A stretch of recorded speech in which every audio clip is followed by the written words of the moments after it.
जब अगर हीमोग्लोबिन ही कम है तो बनने वाली आरबीसी छोटी होगी कि नहीं, है ना।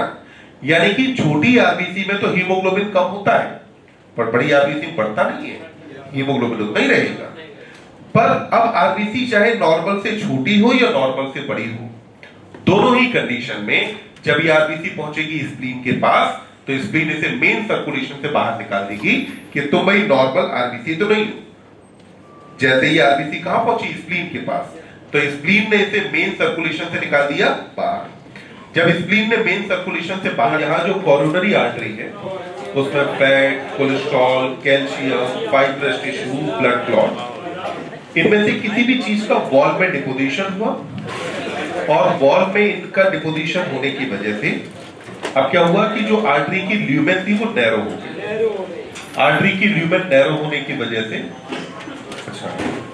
आर्टरी की ल्यूमेन नैरो होने की वजह से क्या हुआ कि जो हार्ट मसल्स के लिए ब्लड फ्लो था वो पहले के कंपैरिजन में घट गया। तो इस कंडीशन को आपने क्या कहा, अथेरोस्क्लेरोसिस का। अब अथेरोस्क्लेरोसिस के बाद फिर आपने कहा कि अगर हार्ट मसल के लिए ब्लड सप्लाई कम है तो मतलब ऑक्सीजन सप्लाई भी कम होगी। ऑक्सीजन सप्लाई कम होने की वजह से हार्ट मसल्स में एक्यूट पेन हुआ। ये जो एक्यूट पेन वाली सिचुएशन थी, इसको आपने नाम क्या दिया, एंजाइना पेक्टोरिस। एंजाइना पेक्टोरिस पे आपने कहा कि पेन होता हार्ट मसल्स में है, पर फील कहां होगा आपको, चेस्ट के अंदर, यानी कि पेक्टोरल मसल में। इसीलिए डिजीज को नाम दिया एंजाइना पेक्टोरिस। एंजाइना पेक्टोरिस के बाद फिर आपने इसी में अगली डिजीज ली। अगला आपने कहा कि अच्छा, एंजाइना में एक और बात कहा कि मिडिल एज और एल्डरली के अंदर कॉमन है। फिर हमने कहा कि हार्ट अटैक या मायोकार्डियल इंफार्क्शन। हार्ट अटैक या मायोकार्डियल इंफार्क्शन के अंदर हमने कहा कि अगर अचानक से कुछ कार्डियक मसल्स की डेथ हो जाती है तो इस कंडीशन को हम हार्ट अटैक कहते हैं। हार्ट अटैक वाले केस में हमने एक तो स्ट्रेप्टोकाइनेस दिया था, दूसरा जो स्टेंट है वो इसी केस में यूज किए जाते हैं। फिर अगली कंडीशन आती है जिसको आप बोलते हैं बेटा कार्डियक अरेस्ट। तो अगली कंडीशन क्या कही जाती है, कार्डियक अरेस्ट। मैंने कहा था कि अरेस्ट में मोबिलिटी क्या हो जाएगी, जीरो। तो यानी कि अपन ने कहा कि कार्डियक अरेस्ट वो कंडीशन है जबकि हार्ट स्टॉप कर दे बीटिंग, यानी कि अगर हार्ट बीट स्टॉप हो जाती है तो हार्ट बीट के स्टॉप होने की सिचुएशन कही जाती है कार्डियक अरेस्ट। यानी कि कार्डियक अरेस्ट के केस में हार्ट रेट क्या हो जाएगी, तो यहां पर बेटा heart rate will become zero. तो हार्ट रेट यहां हो गई जीरो। कार्डियक अरेस्ट के पेशेंट में अपन ने क्या किया कि अगर हॉस्पिटल में है तो डिफाइब्रिलेटर वगैरह यूज किया, एड्रेनालिन के इंजेक्शन दिए, हो सकता है उसे रिकवर कर जाए, अदरवाइज सॉरी तो पक्का है, ठीक। तो अपन ने कहा कि कार्डियक अरेस्ट के बाद फिर अगली डिजीज आती है जिसको हम बोलते हैं हार्ट फेलियर। क्या कहा जाता है, हार्ट फेलियर कहा जाता है। देखिए, हार्ट फेलियर को आप डिफाइन करते हैं कि when heart is not pumping blood. आपने कहा कि heart is not pumping blood effectively to meet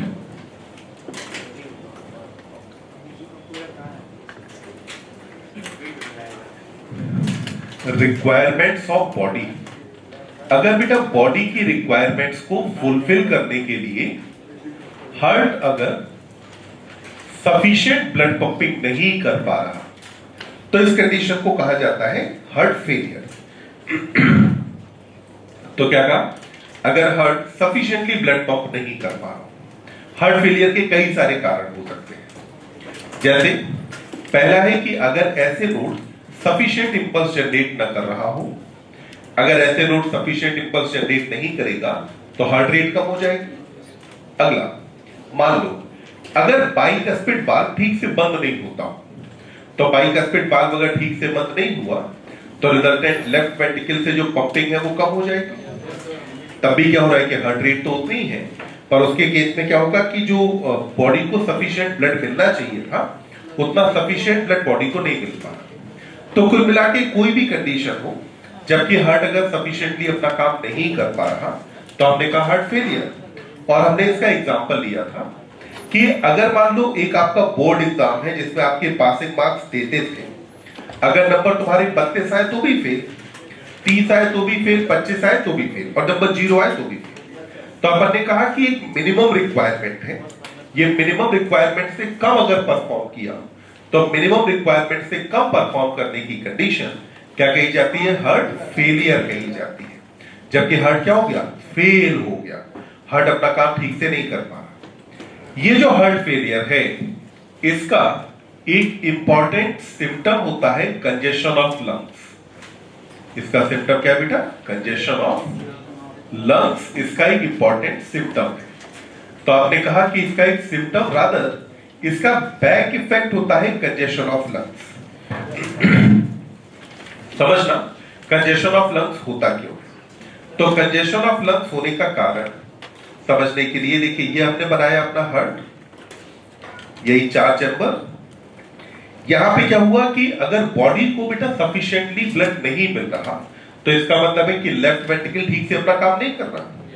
तो यहां पे लेफ्ट वेंट्रिकल ठीक से अपना काम नहीं कर रहा, इसको जो ब्लड भेजना था बॉडी के पास ये उतना ब्लड बॉडी के पास नहीं भेज रहा। अगर लेफ्ट वेंट्रिकल उतना ब्लड बॉडी के पास नहीं भेज रहा तो ध्यान से सुनना, क्या लेफ्ट वेंट्रिकल पूरी तरह खाली हो पा रहा है? नहीं। अगर लेफ्ट वेंट्रिकल खाली नहीं हो पा रहा तो अगली बार लेफ्ट वेंट्रिकल में जो ब्लड आना है वो ब्लड आएगा भी तो कम। समझ में आया? हुआ क्या?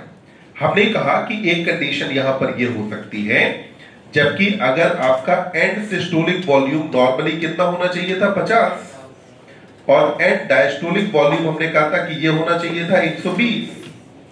क्या हुआ कि हार्ट ने काम करना कर दिया कम।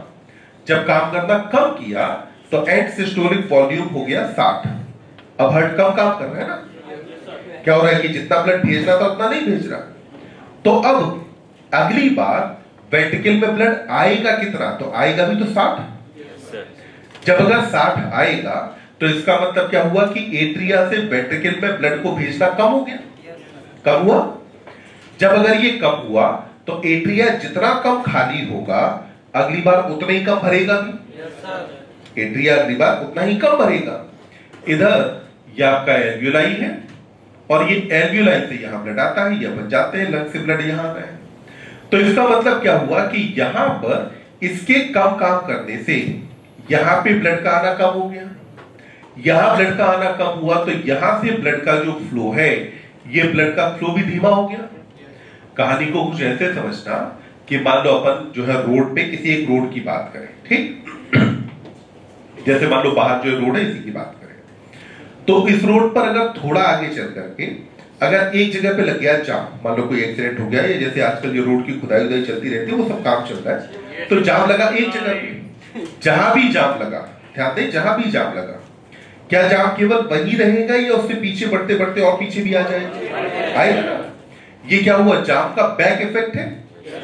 यहां पे हार्ट में क्या हुआ? जाम लग गया है, यानी कि जिस रेट से पास होना था उस रेट से पास नहीं हो पा रहा। जब नहीं पास हो पाएगा तो इसका बैक इफेक्ट ये हुआ कि यहां पे भीड़ लग गई, यहां भीड़ लगी तो उसकी वजह से यहां भीड़ लग गई, यानी कि अब क्या हुआ? लंग्स के पास ब्लड रुक रहा है ज्यादा। ध्यान रखें, यहां कैपिलरी नहीं है, कैपिलरी बनी है यहां पे। यहां क्या होगा कि यहां की जो कैपिलरी है, इसको कुछ ऐसे मानना, ये मान लो यहां की बेटा कैपिलरी है, तो यहां की जो कैपिलरीज बनी, इन कैपिलरी से क्या होगा कि यहां निकल करके टिश्यू फ्लूइड ज्यादा आने लगेगा। जब अगर ब्लड यहां रुकेगा ज्यादा तो टिश्यू फ्लूइड क्या होगा? यहां पे ज्यादा आएगा। मतलब क्या हुआ? जैसे मान लो इस रोड पे जाम लगेगा, जैसे ही जाम लगा तो दाएं बाएं की जो गलियां हैं, गलियों में ट्रैफिक बढ़ जाता है ना अपने। तो ऐसे क्या हुआ? टिश्यू फ्लूइड निकल के बाहर आ गया। जो टिश्यू फ्लूइड यहां बाहर आया वो टिश्यू फ्लूइड जाकर के क्या होगा? एल्वियोलाई में भरना शुरू हो गया। कहां भरने लगा? एल्वियोलाई में। अब जो रेस्पिरेटरी गैस थी वो रेस्पिरेटरी गैस केवल यहीं तक तो आ पाएगी ना, यानी कि बताओ रेट ऑफ डिफ्यूजन बढ़ा कि घटा? घट गया ना। तो रेट ऑफ डिफ्यूजन क्या हुआ? घटा। इसी कंडीशन को आप क्या बोलते हैं? Congestion of lungs. तो ये जो कंजेशन ऑफ लंग्स इसका मेन सिम्टम है। तो क्या समस्या लंग्स की थी? नहीं, समस्या हार्ट की थी। पर इसका एक बैक इफेक्ट हुआ कि लंग्स के पास ब्लड रुकने लगा ज्यादा। जितने ज्यादा टाइम लंग्स के पास ब्लड रुकेगा, ब्लड से उतना ही ज्यादा टिश्यू फ्लूइड आएगा बाहर। जितना ज्यादा टिश्यू फ्लूइड बाहर आएगा वो एल्वियोलाई में भरने लगेगा, और अब इसकी वजह से गैसियस एक्सचेंज की रेट क्या हो जाएगी, कम। तो इसी कंडीशन को तुमने नाम क्या दिया, कंजेशन ऑफ लंग्स। तो कंजेशन ऑफ लंग्स किसके अंदर होता है, हार्ट फेलियर में।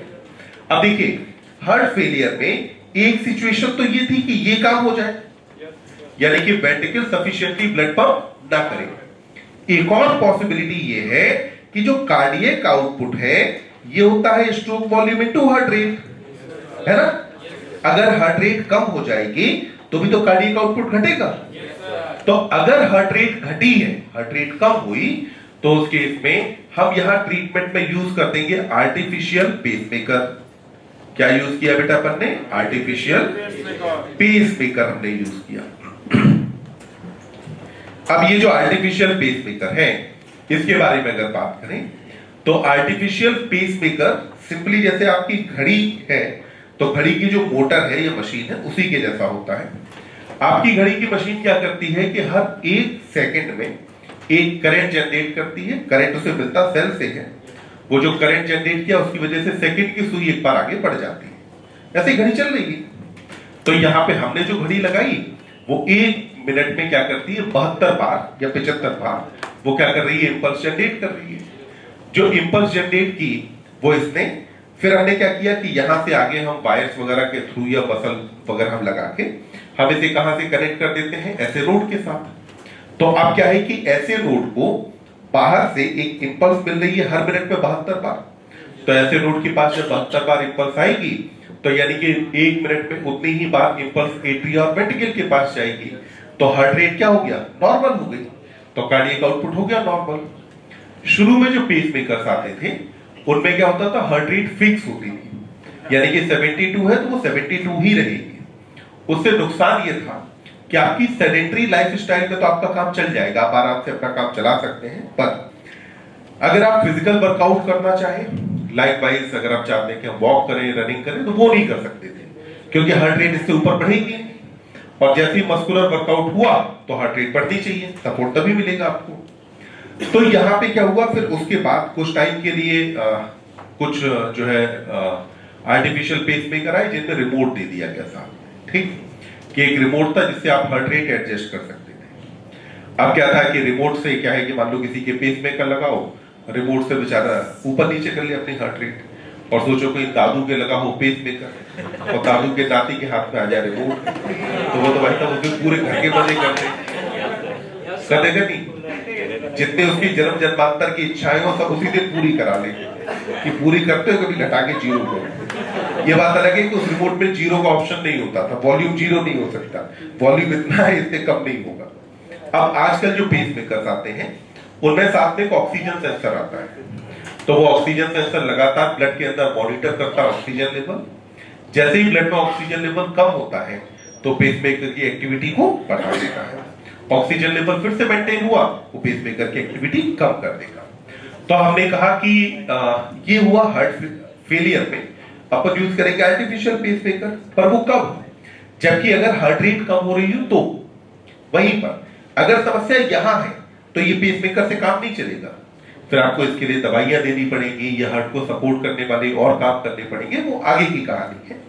मतलब फेलियर के कई सारे कारण हो सकते हैं जिसकी वजह से हार्ट फेल हो रहा है, हार्ट सफिशिएंटली अपना काम नहीं कर पा रहा। तो हमने डिफाइन कैसे किया, हार्ट की मसल्स पे एक हमला हुआ, एक अटैक हुआ, कुछ हार्ट की मसल्स मर गई, उस कंडीशन को हमने क्या कहा, हार्ट अटैक। हार्ट अटैक में क्या हुआ, कुछ कार्डियक मसल्स की डेथ हो गई। कार्डियक अरेस्ट, कार्डियक अरेस्ट में आपने कहा कि हार्ट हो गया अरेस्ट, मोबिलिटी है जीरो। तो मोबिलिटी जीरो यानी कि हार्ट रेट अगर जीरो हो गई तो उस कंडीशन को तुमने क्या कहा, कार्डियक अरेस्ट कहा। हार्ट फेलियर, हार्ट के नंबर आने थे 33 पर हार्ट ठीक से पढ़ा नहीं तो उसके 33 नंबर नहीं आए तो हार्ट हो गया फेल। अब फेल होने का मतलब जीरो नहीं होता है, फेल होने का मतलब हो सकता है 32 आए हो सकता है 30 आए हो, पर जो 33 नंबर आने थे वो 33 नंबर नहीं आ पाए। इसी कंडीशन को हम क्या बोलते हैं, हार्ट फेलियर कहते हैं। ये दोनों डिजीज समझ में आती है, फटाफट लिखे आगे बढ़ते हैं। हाँ, कार्डियक अरेस्ट में अगर तुरंत हॉस्पिटल सपोर्ट अवेलेबल नहीं है और पेशेंट रादर आईसीयू में नहीं है तो इसमें इतना टाइम भी नहीं होता कि आप उसे जनरल वार्ड से आईसीयू में शिफ्ट कर पाए। क्या हुआ?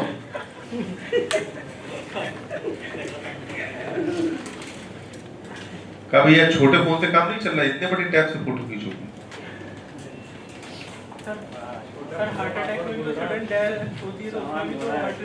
हार्ट अटैक नहीं, हार्ट अटैक के केस में बेटा क्या है कि इट डिपेंड्स कि हार्ट अटैक में कौन सा पार्ट अफेक्ट हो रहा है, कितना पार्ट अफेक्ट हुआ, कितनी मसल्स की डेथ हुई।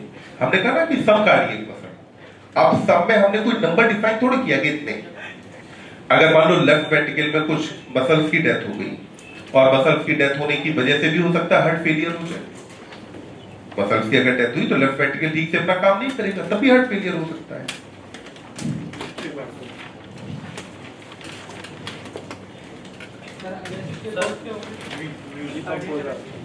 कार्डियक अरेस्ट की बात तो सॉरी,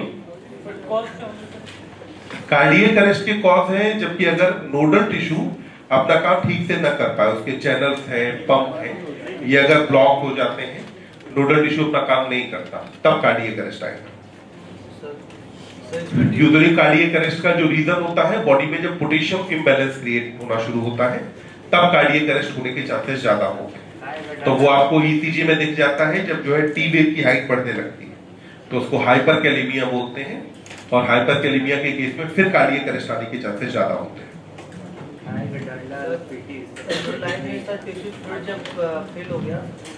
लेकिन सर जो गैस जो एक्सचेंज होता है वो तो सर वॉइस फॉर्म में तो एक्सचेंज होता है, तो तब कैसे? पर बेटा डिफ्यूजर मेम्ब्रेन की थिकनेस बढ़ गई ना, डिफ्यूजर मेम्ब्रेन की थिकनेस बढ़ी कि नहीं? अब गैस को जितनी दूर डिफ्यूज फॉर्म, डिसॉल्व फॉर्म के अंदर जाना था वो दूरी बढ़ गई। एक तो दूरी बढ़ गई, उसकी वजह से रेट ऑफ डिफ्यूजन घटा। दूसरा क्या है कि यहाँ से गैस को जितना जल्दी पास होके जाना था ब्लड के साथ, हो जाने की रेट भी उसकी कम हो गई। दोनों चीजें। कंजेशन ऑफ लंग्स में भी अपन ने कहा था ना, लंग्स में जब जाम लगना शुरू हो जाए, तो जब जाम लगना शुरू हो जाएगा तो इसको अपन ने कहा कंजेशन ऑफ लंग्स। इसी वजह से हुआ कि टिश्यू फ्लूइड आके एल्वियोलाई में भरा।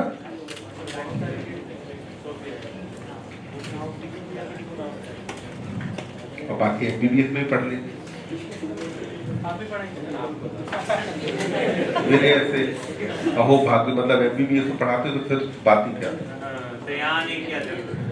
नहीं, कई लोग आ जाते हैं, ऐसा यहाँ आने की जरूरत नहीं है, लोग सब छोड़ छाड़ के खूब आ जाते हैं।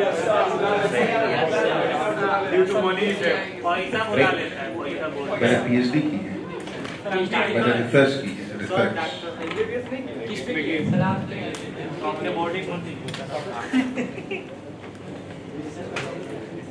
मेरा एंडोक्राइनोलॉजी। क्या होता है? अच्छा, एंडोक्राइनोलॉजी क्या होता है? एंडोक्राइन सिस्टम पढ़ते हैं बल्कि नहीं?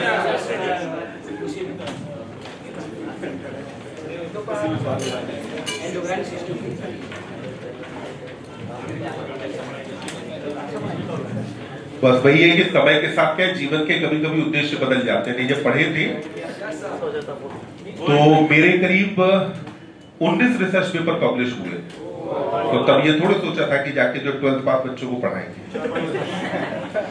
मजे की बात है, सरकारी नौकरी भी लगी, वो भी हुआ, ऐसा नहीं कि नहीं हुआ।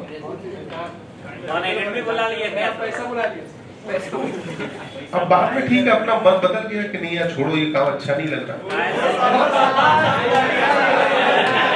फिर उसके बाद कोचिंग पढ़ाने लगे कि चलो अब सब कोचिंग पढ़ाते हैं।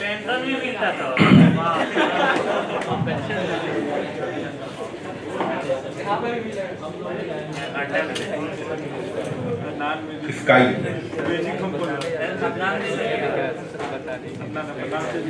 स्काई किसको कहते हैं? आगे पढ़े।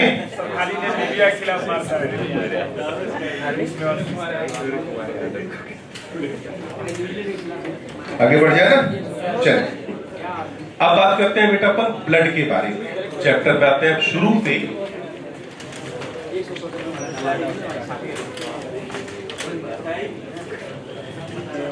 तो ब्लड के बारे में देखिए,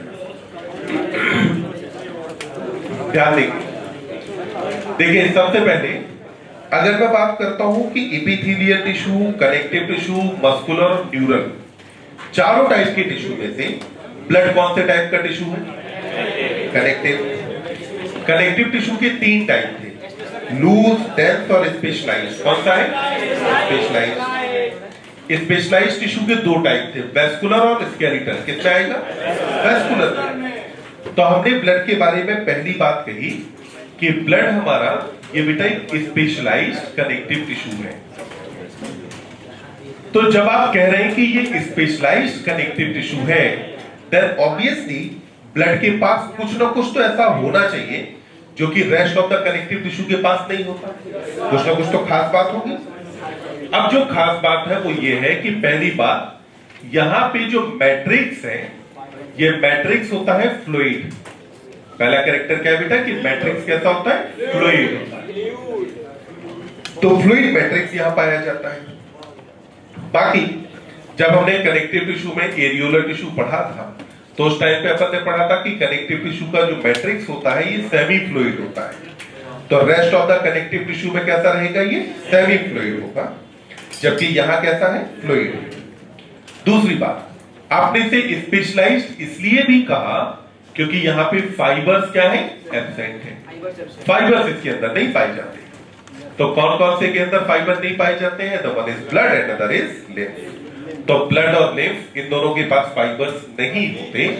तो हमने कहा कि मैट्रिक्स फ्लूइड है, फाइबर्स इसके पास एब्सेंट है, इसीलिए आप इसे स्पेशल कनेक्टिव टिश्यू कहते हैं। अब जो ब्लड है इसका वॉल्यूम अगर हम देखते हैं तो वॉल्यूम होता है बेटा 5 से 5.5 लीटर। और ये जो वैल्यू है, मैं बात कर रहा हूं एडल्ट मेल के बारे में, यानी कि हमने कहा कि एडल्ट मैन में इसकी वैल्यू कितनी रहेगी? 5 to 5.5 लीटर इसकी वैल्यू होगी। जाहिर सी बात है, अगर आप मैन के बारे में कह रहे हैं तो फिर आपको विमेन के अंदर भी पता होना चाहिए। अगर हम बात करते हैं विमेन के बारे में तो इसका अमाउंट कंपैरेटिवली कम होता है। वैसे वैल्यू लगभग 4 to 4.5 लीटर होती है। वैसे वैल्यू कितनी है? 4 to 4.5 लीटर। बट सिर्फ एनसीईआरटी में नहीं दी है तो आपको याद भी नहीं करनी। आप बस इतना याद करेंगे कि ब्लड का वॉल्यूम मेल में ज्यादा जबकि फीमेल के अंदर कम। मेल में वॉल्यूम ज्यादा होने का कारण पहला है कि मेल में डोमिनेंट हार्मोन टेस्टोस्टेरोन है, जबकि फीमेल के अंदर क्या होता है? एस्ट्रोजन। दूसरा, फीमेल में मेंस्ट्रुअल साइकिल होता है, जिसकी वजह से पर मंथ बेसिस पर लगभग 50 to 70 ml के आसपास, 40-50 ml के लगभग ब्लड लॉस होता है, इसलिए भी ब्लड वॉल्यूम कंपैरेटिवली कम है। फिर हमने कहा कि वॉल्यूम के बाद अब अगर हम देखते हैं ब्लड के पीएच को, तो पीएच क्या है? 7.4। 7.4 का मतलब हुआ कि ब्लड हमारा स्लाइटली एसिडिक है कि स्लाइटली अल्कलाइन? Slightly alkaline. अब अगली बात आती है, पीएच आपने कहा कि 7.4 है। अगर मैं एक आर्टरी और एक वेन, यहां पर अगर मैं पीएच देखता हूं तो मुझे बताओ ज्यादा कहां होगा? आर्टरी में या वेन में? आर्टरी में कि वेन में? अच्छा, कितने लोगों का मानना है कि आर्टरी में ज्यादा होगा? और पीएच? और कितने लोगों का मानना है कि वेन में पीएच ज्यादा होगा? वेन में 1। अच्छा चलो, वेन में ज्यादा होगा। चलो, कुल मिला के बहुमत आर्टरी के साथ है तो अपन आर्टरी के साथ जाते हैं। ध्यान देंगे, कार्बन डाइऑक्साइड बेटा पढ़ने पे ध्यान दे लो, बात करने में कुछ नहीं रखा है, ठीक। अपन ने कहा कि जो आर्टरी है, आर्टरी के कंपैरिजन में वेन के पास कार्बन डाइऑक्साइड ज्यादा होगी। CO2 कंबाइन करेगा वाटर के साथ तो क्या बनेगा? Carbonic acid. इससे क्या बनेगा? H+। तो यानी कि वेन के ब्लड में H+ ज्यादा, H+ ज्यादा का मतलब पीएच कम, यानी कि आर्टरी में ब्लड का पीएच कंपैरेटिवली ज्यादा जबकि वेन में कम। पर पीएच में बहुत ज्यादा अंतर नहीं आता क्योंकि ब्लड के अंदर बफर्स पाए जाते हैं। बफर्स में जैसे HCO3+, HCO3- है, ये एक बफर हो गया, या अपने आप में हीमोग्लोबिन एक बफर का काम करता है। तो ब्लड बफर्स की वजह से पीएच में बहुत सिग्निफिकेंट अंतर नहीं आता। फिर भी जब भी क्वेश्चन आपसे कहता है कहां कम कहां ज्यादा, तो आप हमेशा कहेंगे आर्टरी के अंदर ज्यादा होगा, जबकि वेन में कंपैरेटिवली कम रहेगा। तो आपने देखी पीएच देख लिया, आपने वॉल्यूम देख लिया। अब देखिए ब्लड के अंदर कंपोनेंट होते हैं दो। तो ब्लड में कंपोनेंट कितने रहेंगे बेटा? दो कंपोनेंट होते हैं। ब्लड का जो पहला कंपोनेंट है इसको आप नाम देते हैं प्लाज्मा। तो पहला कौन हुआ? प्लाज्मा। प्लाज्मा होता है ब्लड में लगभग 55%। कितना रहेगा? 55। और दूसरी तरफ आ जाता है फॉर्म्ड एलिमेंट। तो यहां पर जो फॉर्म्ड एलिमेंट है इनका परसेंटेज हो जाता है लगभग 45। तो इसका मतलब क्या हुआ कि ब्लड में ज्यादा क्या है, प्लाज्मा या फॉर्म्ड एलिमेंट? तो प्लाज्मा कंपैरेटिवली ज्यादा होता है, जबकि फॉर्म्ड एलिमेंट कंपैरेटिवली कम रहेंगे। अब यहां प्लाज्मा जो 55% है इसके बारे में पहले देखते हैं। तो अगर हम प्लाज्मा की कैरेक्टर देखें तो सबसे पहले प्लाज्मा का कलर देखो कैसा रहेगा? स्ट्रॉ कलर कैसा हो जाएगा? Straw colour. और स्ट्रॉ का मतलब, स्ट्रॉ क्या होता है? भूसा। स्ट्रॉ का मतलब क्या हुआ? भूसा। गेहूं का भूसा होता है। तो स्ट्रॉ का जैसे कलर होता है लाइट येलो, वैसे ही प्लाज्मा का कलर कैसा रहेगा? Light yellow. तो आपने कहा कि स्ट्रॉ कलर्ड होगा, और ये कलर किसकी वजह से आएगा? So it is due to bile pigment. Colour किसकी वजह से होता है? बाइल पिगमेंट्स की वजह से कलर होता है। तो आपने कहा कि प्लाज्मा का कलर होता है स्ट्रॉ कलर्ड, और ये कलर है किसकी वजह से? बाइल पिगमेंट की वजह से। फिर अगला देखिए, प्लाज्मा कंपैरेटिवली विस्कस होता है। कैसा रहेगा? विस्कस होगा, यानी कि थोड़ा सा गाढ़ा होता है। कारण प्लाज्मा के पास प्रोटीन्स पाई जाती हैं, ग्लूकोज है, अमीनो एसिड है।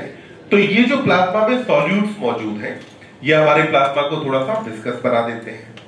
अब प्लाज्मा के कंपोनेंट्स अगर देखते हैं कि प्लाज्मा में बेटा कंपोनेंट्स कौन कौन से होते हैं, तो पहला प्लाज्मा के अंदर पाया जाता है वाटर, और वाटर होता है प्लाज्मा में लगभग 90 से 92%। यानी कि प्लाज्मा में सबसे ज्यादा अमाउंट में क्या मौजूद है? वाटर। वाटर के बाद आपने कहा कि प्लाज्मा में पाई जाती है प्रोटीन, और जो प्रोटीन है इसकी परसेंटेज हो जाती है 6 से 8। कितनी रहेगी? 6 से 8% यहां प्रोटीन पाई जाती है। जब नाम आता है प्रोटीन का, तो प्रोटीन यहां पर हो जाती है बेटा आपकी दो तरीके की। प्रोटीन आपने कहा कि कितने तरीके की रहेगी? दो। तो सॉरी 3 तरीके की प्रोटीन होगी।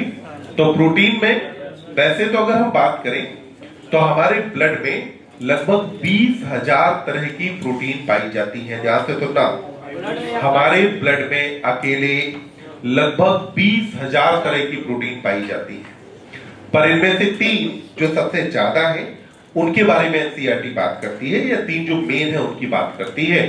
तो इनमें से पहली प्रोटीन का नाम है एल्ब्यूमिन। पहला नाम आपने क्या लिया? एल्ब्यूमिन आपने नाम लिया। तो ये जो एल्ब्यूमिन है इसका परसेंटेज होता है 4। एल्ब्यूमिन कितने परसेंट? 4%। एल्ब्यूमिन के बाद दूसरी प्रोटीन हो जाती है ग्लोबुलिन। ग्लोबुलिन का परसेंटेज लगभग होता है 2। ये कितना? 2% होगा। यानी कि एल्ब्यूमिन के कंपैरिजन में ग्लोबुलिन क्या है? आधी है। पर ये परसेंटेज वाला डेटा एनसीईआरटी का नहीं है। तो अपन ने कहा ग्लोबुलिन, इसके बाद अगली आती है फाइब्रिनोजन। इन तीनों प्रोटीन्स के एक बार अगर हम नाम पढ़ें तो नाम पढ़ के हमें समझ में आता है कि तीनों में से इनएक्टिव स्टेट में अकेला कौन है? फाइब्रिनोजन है, क्योंकि इसके नाम में क्या आ रहा है? ओजन आता है। मतलब ये इनएक्टिव है, जबकि बाकी दोनों क्या है? एक्टिव है। अब देखिए, एल्ब्यूमिन इन तीनों में से स्मॉलेस्ट है। इन तीनों में सबसे छोटी प्रोटीन कौन है? एल्ब्यूमिन। ध्यान रखना, मैं हमेशा हर बार कर रहा हूं कि इन तीनों में से, बाकी ब्लड में और भी बहुत सारी प्रोटीन है जैसे भी छोटी होगी, वहीं पर इनमें से सबसे बड़ी प्रोटीन होती है जो है लार्जेस्ट जो रहेगी, ये आपकी हो जाती है फाइब्रिनोजन, जो कि लार्जेस्ट होगी। एल्ब्यूमिन का काम होता है कि ये आपके ब्लड में मेंटेन करती है ऑस्मोटिक प्रेशर। तो ब्लड में क्या बना करके रखेगी बेटा? ऑस्मोटिक प्रेशर बनाती है। तो हम जो किडनी के केस में पढ़ते हैं ब्लड कोलॉइडल ऑस्मोटिक प्रेशर, उसको मेंटेन करने वाला कौन होता है? एल्बुमिन। सोच के बताइएगा, अगर आपके ब्लड में एल्बुमिन का कंटेंट बढ़ जाए तो एल्बुमिन कंटेंट बढ़ने का ब्लड वॉल्यूम पे क्या इफेक्ट होगा? ये बढ़ेगा, घटेगा या सेम रहेगा? ध्यान देंगे, अगर ब्लड में एल्बुमिन बढ़ा तो ब्लड का ऑस्मोटिक प्रेशर बढ़ा। ऑस्मोटिक प्रेशर बढ़ने का मतलब है कि ब्लड में अब वाटर का क्या होने लगेगा? एंडोऑस्मोसिस, यानी कि बाहर से पानी कहां आया? अंदर। वाटर का एंडोऑस्मोसिस हुआ। एंडोऑस्मोसिस हुआ तो ब्लड का वॉल्यूम बढ़ेगा। अगर ब्लड वॉल्यूम बढ़ा तो ब्लड प्रेशर भी क्या होगा? बढ़ेगा। तो ब्लड प्रेशर किसकी वजह से बढ़ता है या कब बढ़ा? जबकि एल्बुमिन का अमाउंट क्या हुआ? बढ़ गया। यहीं पर अगली प्रोटीन आती है ग्लोबुलिन। ग्लोबुलिन प्रोटीन के बेटा टाइप होते हैं तीन टाइप की होती है। एक टाइप होता है अल्फा, एक होता है बीटा और एक होता है गामा। तो कितने टाइप की? तीन, अल्फा, बीटा और गामा। इनमें से जो अल्फा और बीटा है they are involve in transport. ये किसके अंदर इन्वॉल्व होती है? ट्रांसपोर्ट। तो हमारे ब्लड में जो चीजों का ट्रांसपोर्ट हो रहा होता है, इस ट्रांसपोर्ट के अंदर इन्वॉल्व कौन होता है? तो अपन ने कहा कि ये अल्फा और बीटा इन्वॉल्व है। लाइक कॉपर का ट्रांसपोर्ट करने के लिए सेलुलोप्लाज्मिक प्रोटीन आपको चाहिए। आयरन का ट्रांसपोर्ट करती है ट्रांसफेरेटिन प्रोटीन। ये प्रोटीन्स आपकी अल्फा और बीटा ग्लोबुलिन के अंदर आती है। तो पहला हुआ इसका काम ट्रांसपोर्ट। अगली हो गई गामा ग्लोबुलिन। गामा ग्लोबुलिन का काम है कि ये आपके अंदर बनाती है एंटीबॉडी। गामा ग्लोबुलिन आपके अंदर क्या बनाएगी बेटा? एंटीबॉडी। अब एंटीबॉडी बना रही है, इसका मतलब है कि ये हमको क्या प्रोवाइड कर रही है? इम्यूनिटी। तो इसने क्या प्रोवाइड कर दिया? इम्यूनिटी प्रोवाइड कर दिया। अब गामा ग्लोबुलिन से आपको क्या मिला? इम्यूनिटी। क्यों? क्योंकि इसने क्या बनाया? एंटीबॉडी। एंटीबॉडी के टाइप कितने होते हैं? 5। IgA, IgD, IgG, IgE, IgM। तो ये 5 टाइप की जो है एंटीबॉडी होती है। अब बताओ, अगर आपको क्वेश्चन के अंदर दिया जाए कि एक पर्सन का ब्लड टेस्ट किया और उसमें उसके अंदर ग्लोबुलिन प्रोटीन का लेवल कम आ रहा है, तो उस पर्सन के अंदर क्या समस्या है? तो इम्यूनिटी कम है। अगर ग्लोबुलिन कम है या गामा ग्लोबुलिन कम है तो इसका मतलब क्या हुआ कि एंटीबॉडी का लेवल कम है, तो इम्यूनिटी उसके अंदर कंपैरेटिवली क्या हो गई? कम। अब तीसरी प्रोटीन आई आपके पास, फाइब्रिनोजन। ये जो फाइब्रिनोजन प्रोटीन है, ये आपने कहा कि एक तो इनएक्टिव स्टेट में होती है, दूसरा इसका काम होता है ब्लड क्लॉटिंग। ये जब बेटा एक्टिव होती है तो अपॉन एक्टिवेशन फाइब्रिनोजन फॉर्मेशन करती है फाइब्रिन का, और fibrin is responsible for clotting of blood. तो आपने कहा पहला वाटर 90 से 92%, प्रोटीन 6 से 8, मेन प्रोटीन हमने जो ली एल्बुमिन, ग्लोबुलिन और फाइब्रिनोजन को लिया। प्रोटीन के बाद अब तीसरा नंबर आता है, जबकि हम बात करेंगे यहां मिनरल्स के बारे में। तो देखो, मिनरल्स में आपको जितने इलेक्ट्रोलाइट्स याद आते हैं आप जनरली सबके नाम लिख सकते हैं।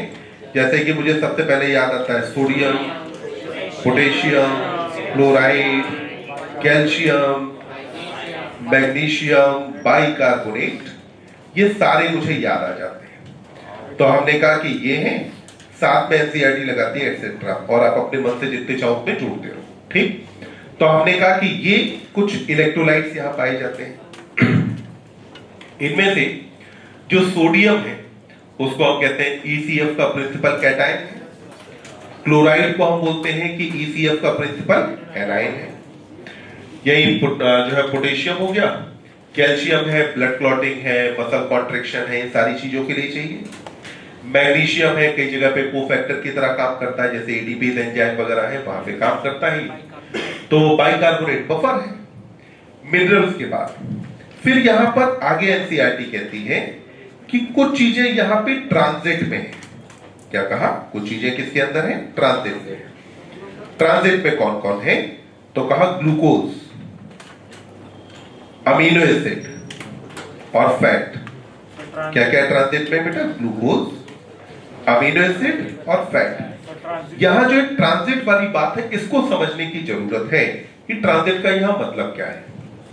ट्रांजिट जो टर्म यहां उठाई है वो ट्रांजिशन वर्ड से उठाई है। ट्रांजिशन के दो मतलब निकलते हैं।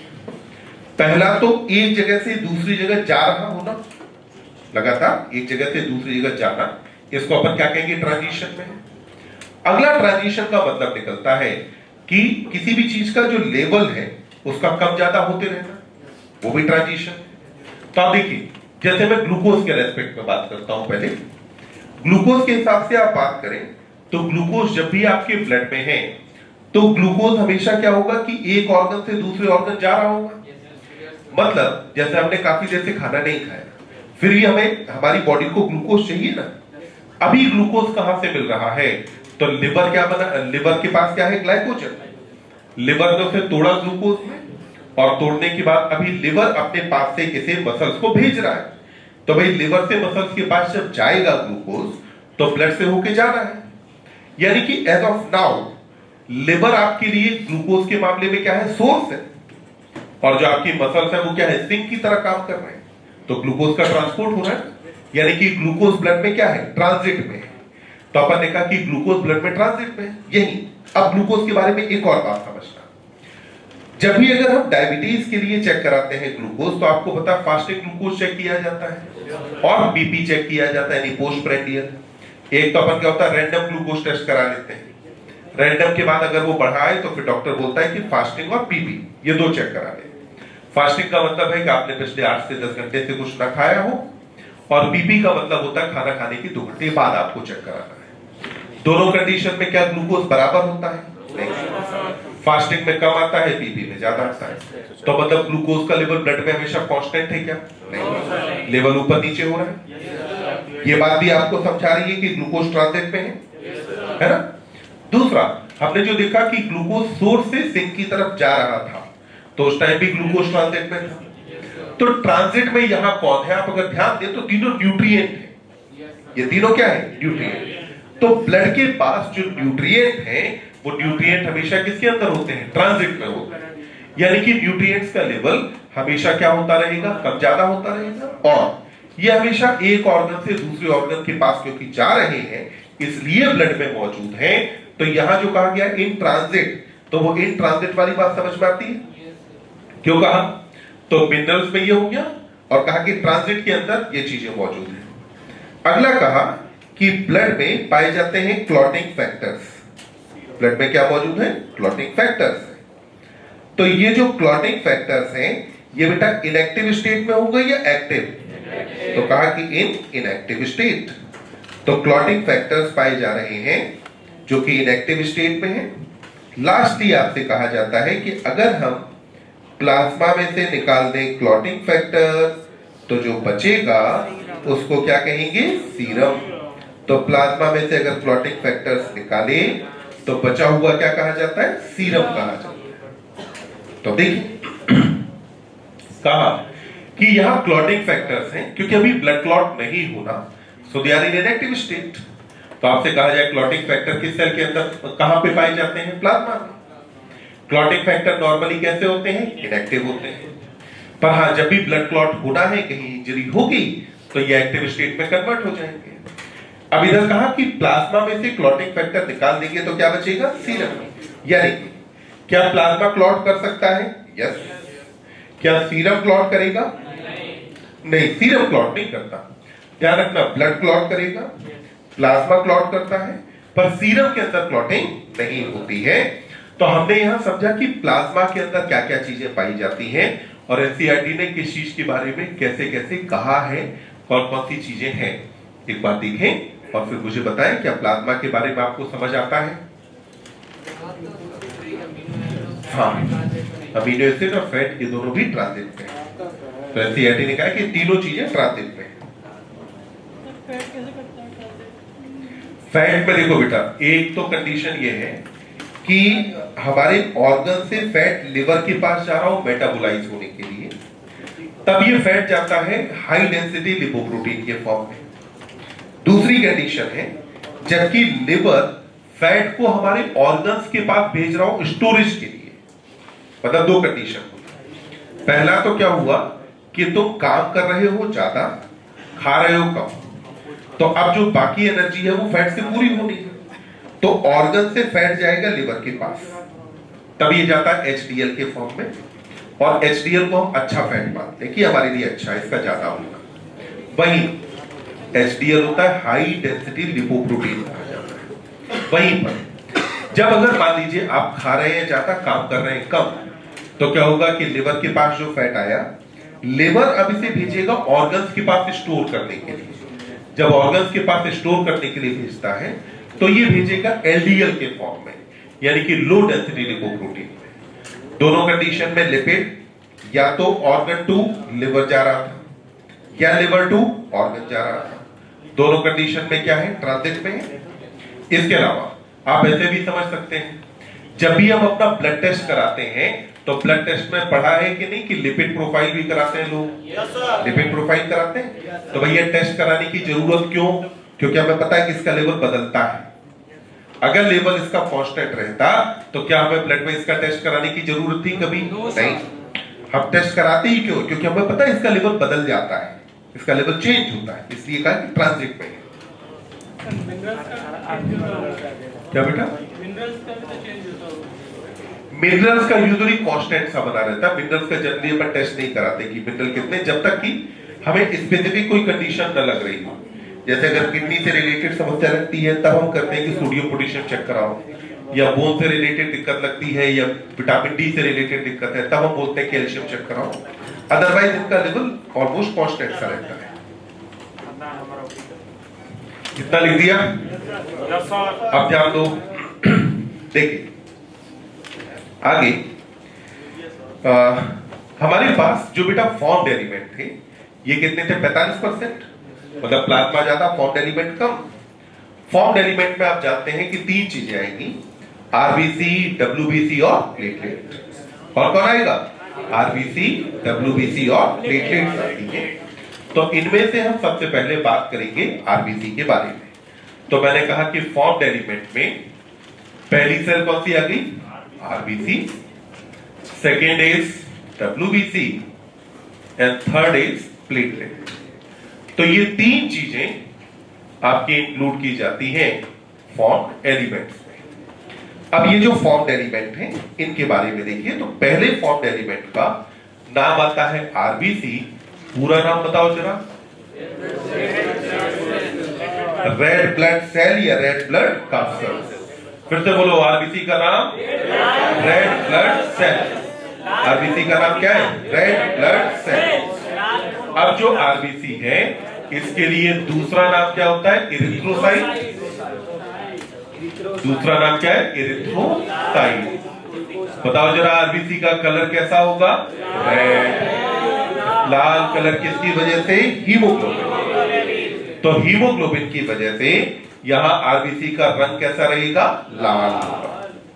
अब आपको RBC के बारे में कई सारी चीजें पढ़नी होती हैं, और क्योंकि NCERT ने या जो है अपन जब भी मॉड्यूल वगैरह पढ़ते हैं तो कई चीजें पॉइंट्स के फॉर्म में है, तो सारे पॉइंट्स एग्जैक्टली याद रखना मुश्किल होता है। तो हम इन्हें थोड़ा सिस्टमैटिकली जमाने की कोशिश करेंगे कि अपने को चीजें याद रह जाए। सबसे पहले तो हमको देखो, एक तो इसका नंबर याद होना चाहिए। तो नंबर कितना रहेगा? 5 to 5.5 मिलियन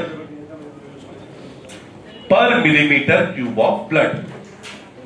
तो नंबर कितना हुआ बेटा? 5 to 5.5 मिलियन पर मिलीमीटर क्यूब ऑफ ब्लड। देखिए नंबर को पहले हम हिंदी में कन्वर्ट करते हैं। हिंदी में कितना है? 50 से 55 लाख।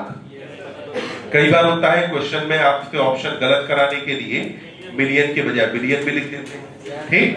तो आपने को ध्यान रखना है, हिंदी में नंबर याद रखो कितना है? 50 से 55 लाख। ये नंबर NCERT ने जो लिखा है, ये लिखा है NCERT ने कि ये नंबर है सब एडल्ट मैन में। किसके अंदर नंबर है? Adult man. फिर वापस से वही बात आती है, जब हमने कहा कि एडल्ट मैन, तो हमें अब पता होना चाहिए कि भाई विमेन के अंदर नंबर कितना होगा। तो NCERT विमेन में कोई नंबर नहीं देती है। हमें पता है कि विमेन के अंदर नंबर कम। नंबर कम क्यों है? तो कारण वही, पहला टेस्टोस्टेरोन, दूसरा मेंस्ट्रुअल साइकिल, जिसकी वजह से नंबर कम होता है। अब एडल्ट की बात, फिर कहा जाए कि अगर हम किसी बात करेंगे इन्फेंट के अंदर या एम्ब्रियो में बात करें तो नंबर कंपैरेटिवली ज्यादा, ध्यान रखेंगे छोटे बच्चे के अंदर नंबर ज्यादा, जबकि एडल्ट के अंदर नंबर कंपैरेटिवली कम, मैन के अंदर ज्यादा जबकि विमेन के अंदर कम। अब नंबर के बाद हम देखते हैं इसके फॉर्मेशन और इसकी लाइफ साइकिल के बारे में। तो आरबीसी फॉर्मेशन की जो प्रोसेस है, इस प्रोसेस को अपन क्या बोलते हैं? इरिथ्रोपोइसिस। बोलो प्रोसेस का नाम, इरिथ्रोपोइसिस। प्रोसेस को क्या कहा? इरिथ्रोपोइसिस कहा जाता है। तो RBC formation is called as erythropoiesis. अब आरबीसी फॉर्मेशन जिस ऑर्गन के अंदर होगा उस ऑर्गन को अपन क्या कहेंगे? Erythropoietic organ. Yes sir. तो फॉर्मेशन कहां होगा? इरिथ्रोपोइटिक ऑर्गन के अंदर। तो हमने कहा कि फॉर्मेशन होता है इरिथ्रोपोइटिक ऑर्गन में। अब जरा देखिए, जब हम आरबीसी के बारे में, इन्फेंट के बारे में बात कर रहे हैं, फिर एडल्ट के बारे में बात कर रहे हैं, मैन वुमेन के बारे में बात कर रहे हैं, तो फॉर्मेशन पे भी बात करनी चाहिए। फॉर्मेशन में पहली बात आती है कि जो फर्स्ट आरबीसी है वो कहां बनेगी। तो फर्स्ट आरबीसी कहां बनेगी, जरा कहानी को कोरिलेट करेंगे। देखिए, रिप्रोडक्शन वाले चैप्टर में एनसीईआरटी कहती है कि bye the end of first month of pregnancy embryos heart is formed and become active. तो हार्ट अपना काम करने लगता है। फिर आगे कहा कि हार्ट बीट को स्टेथोस्कोप से सुना या गिना जा सकता है। मतलब क्या कहे, सुना जा सकता है कि गिना? सुना जा सकता है। तब क्या हार्ट रेट बहुत ज्यादा होती है, तो इसलिए उसको गिनना मुश्किल काम है, क्योंकि हार्ट रेट लगभग मान लो 250-300 के आसपास होगी, तो अब 1 सेकंड में तो 5 तक की गिनती एकदम एक्यूरेटली गिन पाओ, थोड़ा सा मुश्किल काम। तो इसीलिए एनसीईआरटी ने क्या कहा कि हम क्या कर सकते हैं, सुन सकते हैं। जब अगर हार्ट फर्स्ट मंथ के लास्ट तक, ठीक, जब अगर हार्ट अपना काम करने लगा तो इसका मतलब है कि ब्लड तब तक बन जाना चाहिए कि नहीं? बन जाना चाहिए। एनसीईआरटी कहती है major organ systems are formed by the end of first trimester. First trimester के लास्ट तक मेजर ऑर्गन सिस्टम बनते हैं। मतलब फर्स्ट मंथ में जब ब्लड बन गया तब मेजर ऑर्गन्स बने नहीं हैं, और मेजर ऑर्गन्स में लिवर भी आता है। तो तब तक क्या है कि लिवर, बोन वगैरह सबका फॉर्मेशन नहीं हुआ। तो तब ये फॉर्मेशन कौन करता है? तो पहली जो आरबीसी है ये बनती है बेटा योक सैक मेम्ब्रेन में। कहां बनेगी? योक सैक मेम्ब्रेन में फॉर्मेशन होता है पहली आरबीसी का। अब योक सैक मेम्ब्रेन क्या है? तो एक्स्ट्रा एम्ब्रियोनिक मेम्ब्रेन होती है 4, यानी कि एम्ब्रियो के बाहर 4 अलग अलग मेम्ब्रेन पाई जाती हैं, जिनके नाम है एम्नियोन, कोरियोन, अलेक्टॉइड्स, योक सैक। कौन कौन सी मेम्ब्रेन है? एम्नियोन, कोरियोन, अलेक्टॉइड्स, योक सैक। ये 4 मेम्ब्रेन पाई जाती हैं। तो इनमें से जो योक सैक मेम्ब्रेन है उसमें फर्स्ट आरबीसी बनती है। फर्स्ट आरबीसी के बाद अब बात आती है कि एम्ब्रियो में आरबीसी कहां बनेंगे भाई? पहली आरबीसी जो बन गई, जब ऑर्गन्स बन जाते हैं तो ऑर्गन्स के बनने के बाद ये काम करते लगता है लिवर, स्प्लीन, थाइमस और प्लेसेंटा। कौन करेगा इस काम को? लिवर, स्प्लीन, थाइमस और प्लेसेंटा काम करता है। तो यहां देखिए, जो लिवर और स्प्लीन है ये अकेले ही इस पूरे फंक्शन का लगभग 95-96% अकेले परफॉर्म कर देते हैं। थाइमस और प्लेसेंटा का कोई बहुत इंपॉर्टेंट रोल नहीं है, पर क्योंकि हमारे सिलेबस में हम थाइमस भी पढ़ रहे होते हैं और हम प्लेसेंटा के बारे में भी पढ़ते हैं, तो ऑब्वियसली हमें पता होना चाहिए इनके बारे में भी। तो इसलिए हमने कहा कि 4 ऑर्गन हैं जहां पे एम्ब्रियोनिक लाइफ में आरबीसी बनती है। एम्ब्रियो के बाद फिर आप देखिए आफ्टर बर्थ, कि अब ये आफ्टर बर्थ कहां बनेगी? तो आफ्टर बर्थ फॉर्मेशन होता है पूरा रेड बोन मैरो में। कहां फॉर्मेशन होगा? Red bone marrow. एनसीईआरटी के एनिमल टिश्यू की लाइन याद है कि bone marrow in some bones is the site of blood cell formation. कहा था ना? Bone marrow in some bones is the site of formation of blood cell. तो अब देखिए, आपने कहा ये हमारी बॉडी की एक लॉन्ग बोन हो गई। एंड्स का नाम क्या है? एपिफाइसिस। बीच में क्या है? डायफाइसिस। यहां कॉम्पैक्ट बोन, यहां पे स्पंजी बोन। तो जो स्पंजी बोन है उसमें हमने कहा था मैट्रिक्स के चैनल्स होते हैं जिनका नाम था ट्रेबेकुली। उनके बीच के जो स्पेसेस थे, इन स्पेसेस में भरा था रेड बोन मैरो। तो वो जो रेड बोन मैरो है वहीं पर फॉर्मेशन होता है आफ्टर बर्थ। तो पहली आरबीसी बेटा कहां बनी? यॉर्क सैक मेम्ब्रेन में। बाद में कहां पे? तो अपन ने कहा कि लिवर, स्प्लीन, थाइमस, प्लेसेंटा। और फिर आफ्टर बर्थ कहां? Red bone marrow. ठीक। अगर मान लो आपको स्पेसिफाई न किया जाए कि किस स्टेज की हम बात कर रहे हैं, तो आप लगा देना रेड बोन मैरो कि भाई आरबीसी फॉर्मेशन कहां होता है? Red bone marrow. अब यहां फॉर्मेशन के बाद देखिए, आरबीसी फॉर्मेशन को रेगुलेट करने वाला हार्मोन भी होता है, और हार्मोन का नाम क्या है? इरिथ्रोपोइटिन। तो कौन सा हार्मोन रेगुलेट करता है? इरिथ्रोपोइटिन हार्मोन रेगुलेट करता है। ये जो इरिथ्रोपोइटिन हार्मोन है, इसके बारे में अगर हम बात करते हैं तो ये आता कहां से है? तो ये आता है जेजी सेल्स ऑफ किडनी। तो किडनी की जो जक्स्टा ग्लोमेरुलर सेल्स हैं, इनसे आता है। बेसिकली देखिए, कहानी ये है कि जैसे ही ऑक्सीजन की कमी यानी कि हाइपोक्सिया हमारी बॉडी में डेवलप होता है, टर्म क्या है? हाइपोक्सिया। जैसे ही हमारी बॉडी में हाइपोक्सिया डेवलप होता है, तुरंत हमारी बॉडी के पेरिफेरल टिश्यूज जैसे कि लिवर, किडनी, स्किन, इन सारे ऑर्गन से एक फैक्टर सेक्रीट होना शुरू होता है जिसका नाम होता है HIF। फैक्टर का नाम क्या है? HIF। पूरा नाम हाइपोक्सिया इंड्यूसिबल फैक्टर।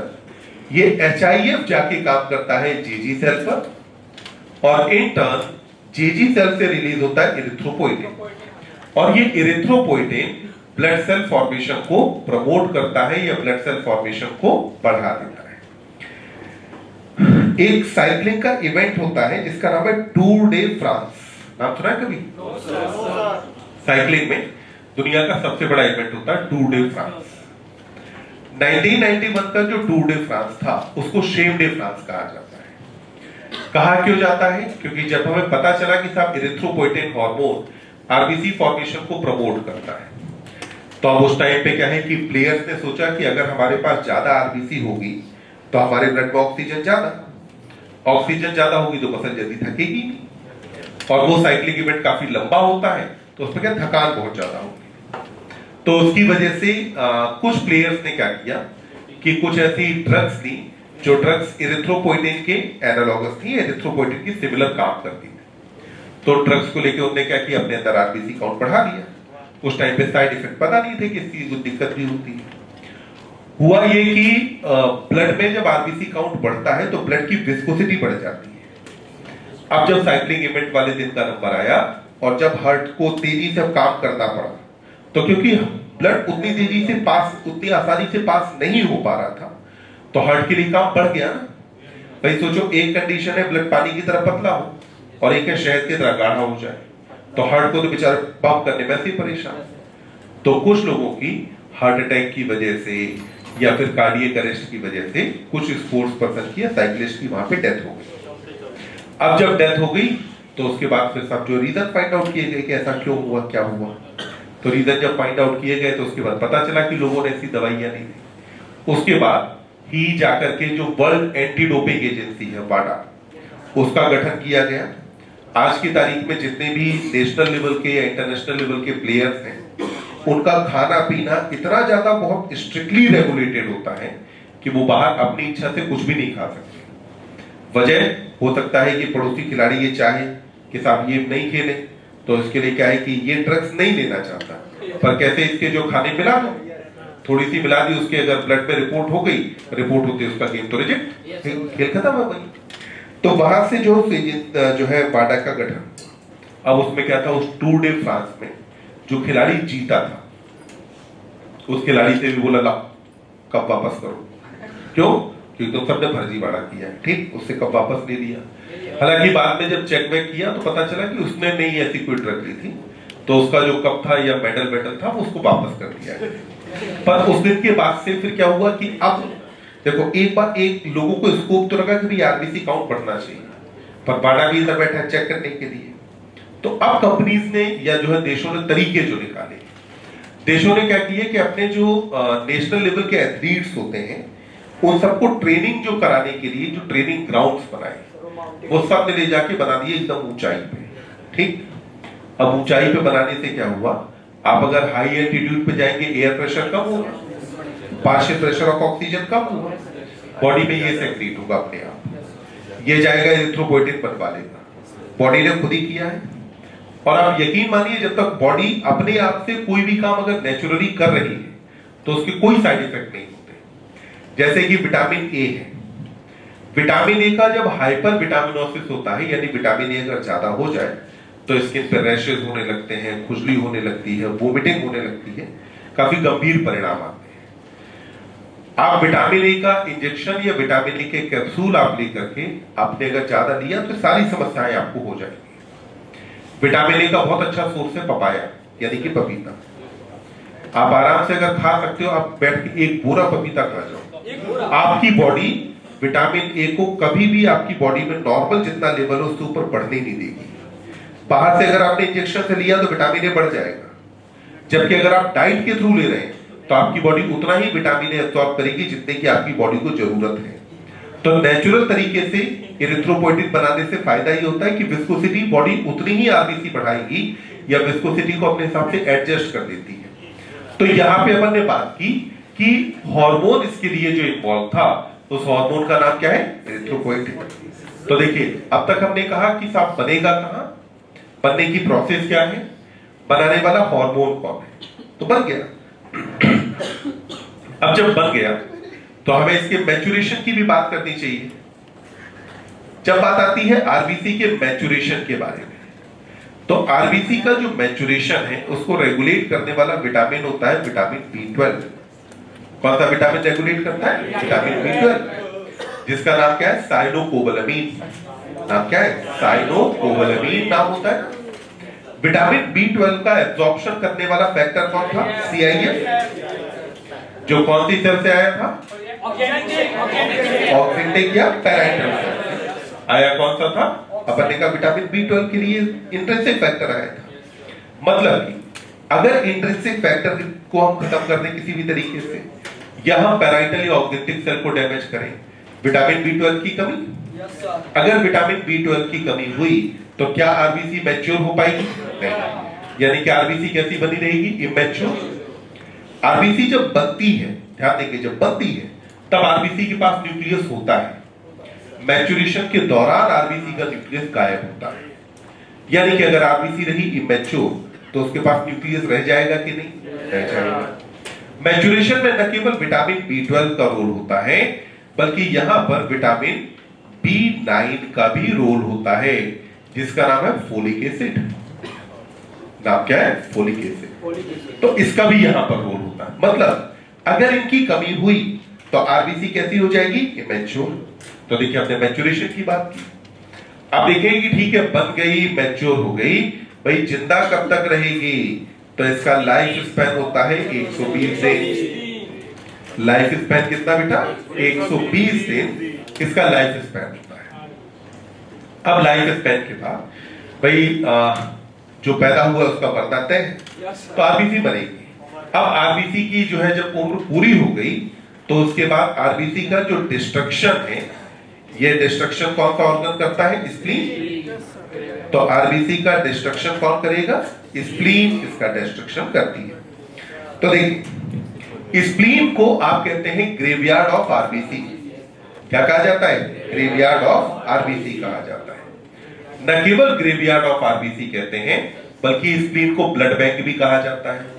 और क्या बोलते हैं, ब्लड बैंक कहते हैं। तो ग्रेवयार्ड ऑफ आरबीसी इसलिए कहते हैं कि आरबीसी की जैसे जैसे उम्र बढ़ती है, आरबीसी की मेम्ब्रेन की फ्लेक्सिबिलिटी कम होती जाती है। मेम्ब्रेन की फ्लेक्सिबिलिटी क्या हो रही है, कम।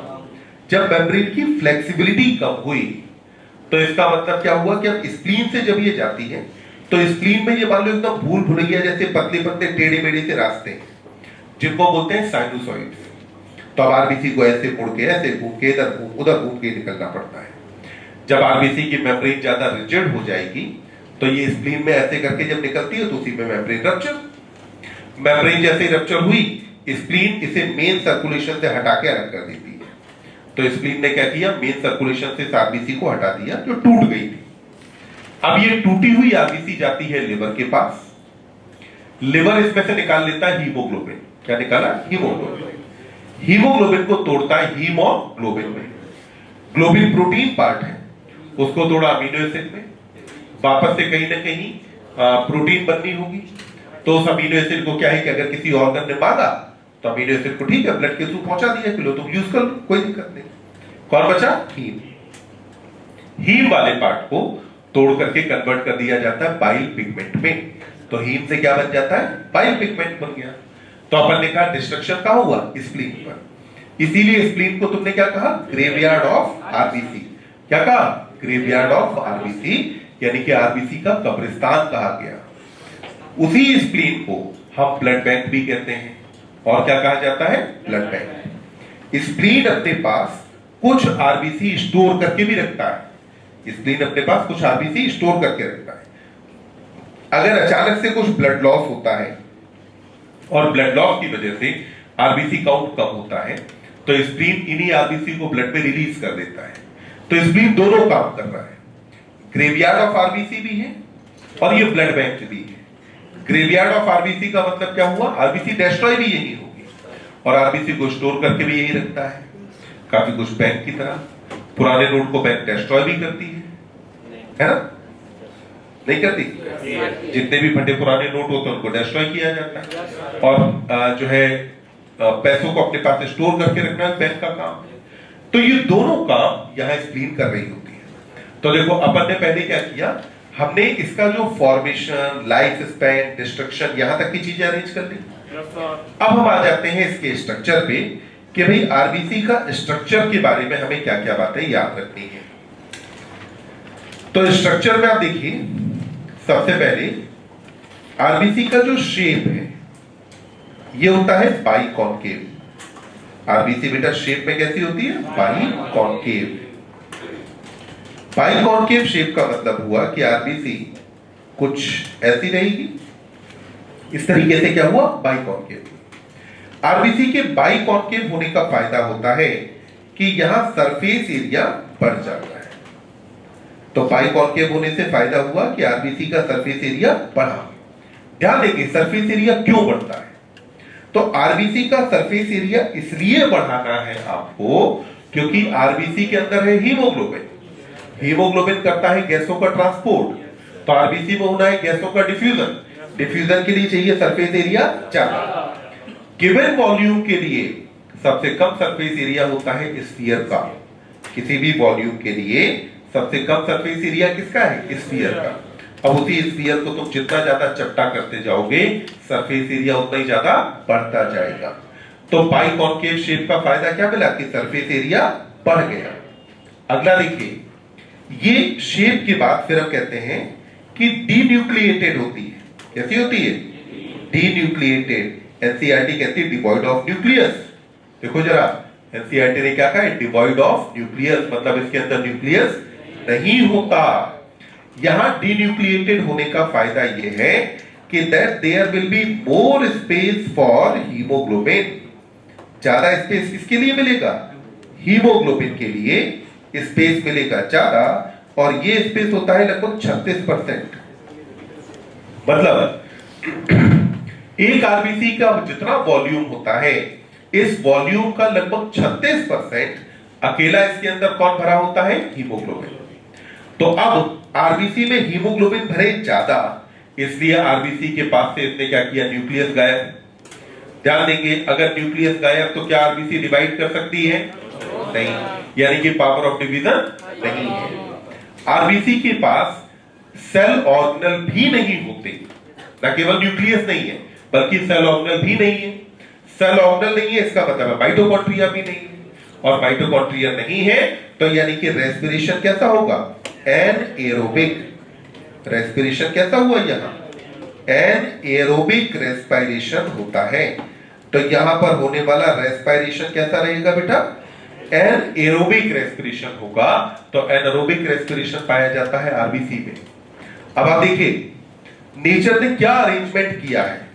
बॉडी में जो सेल ऑक्सीजन लेके जाती है, सबसे ज्यादा ऑक्सीजन जिस सेल के पास है वही सेल ऑक्सीजन कंज्यूम नहीं करती है। सबसे ज्यादा ऑक्सीजन थी आरबीसी के पास, पर ऑक्सीजन को आरबीसी खुद कंज्यूम नहीं करती। मतलब स्थिति ये कि तुम्हारे हाथ में एक लड्डू का डब्बा दिया और तुम्हारे मुंह पे टेप लगा दी, ठीक, कि तुम बस पकड़ के ले जाओ, सबको तुम खिलाओ, तुम सब दुनिया को बांटो, पर तुम खुद नहीं खाओगे। तो वो आरबीसी के साथ है। आरबीसी में बेटा रेस्पिरेशन क्या था? एनारोबिक। मतलब क्या इसके अंदर क्रैश साइकिल चलेगा? नहीं। क्या ईटीएस होगा? नो। ग्लाइकोलाइसिस? यस। ग्लाइकोलाइसिस होगा ना? ग्लाइकोलाइसिस? यस। यानी कि क्या मैं ऐसा कह दूं कि आरबीसी में एंजाइम नहीं होते? ग्लाइकोलाइसिस हो रहा है।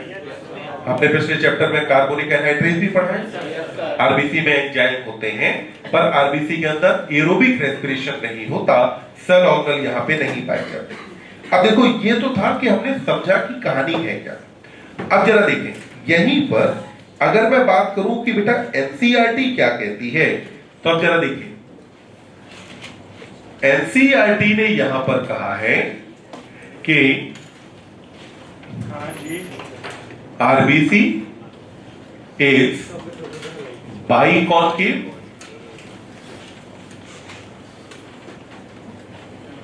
and devoid of nucleus in most of the mammals। ये एनसीईआरटी कहती है कि ज्यादातर मैमल्स के अंदर आरबीसी कैसी है बेटा? बाइकॉन्केव है, और साथ में क्या है? Devoid of nucleus. ठीक, तो यहां पर कहा, समझना, एनसीईआरटी जैसे कहती है, एनसीईआरटी ने कहा कि सारे मैमल्स में आरबीसी कैसी है? बाइकॉन्केव है। एनसीईआरटी ने कहा सारे मैमल्स में आरबीसी कैसी है? बाइकॉन्केव है। और ज्यादातर मैमल्स में क्या है? It is devoid of nucleus. अब ये कंट्रोवर्सी, ये कहानी आई कहां से? सच्चाई तो ये है सारे मैमल्स में आरबीसी बाइकॉन्केव होती है और सबके अंदर डीन्यूक्लिएटेड होती है। अब ये कहानी आई दो एनिमल्स की वजह से, एक है ऊंट और दूसरा है लामा। पहला एनिमल ऊंट, दूसरा लामा। इनकी वजह से दिक्कत आई। होता क्या है कि ऊंट और लामा यानी कैमल और लामा क्या है? ऊंट का रिश्तेदार है, अमेरिका में पाया जाता है। ठीक, जैसे अपन अपने यहाँ ऊंट को यूज करते हैं सामान ढोने के लिए, वैसे ही अमेरिका में यूज क्या करते हैं? लामा।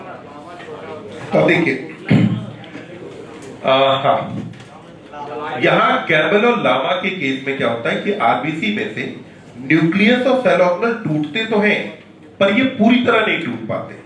तो इसकी वजह से इनके कुछ ट्रेसेस आपको सेल के अंदर दिखाई देते हैं।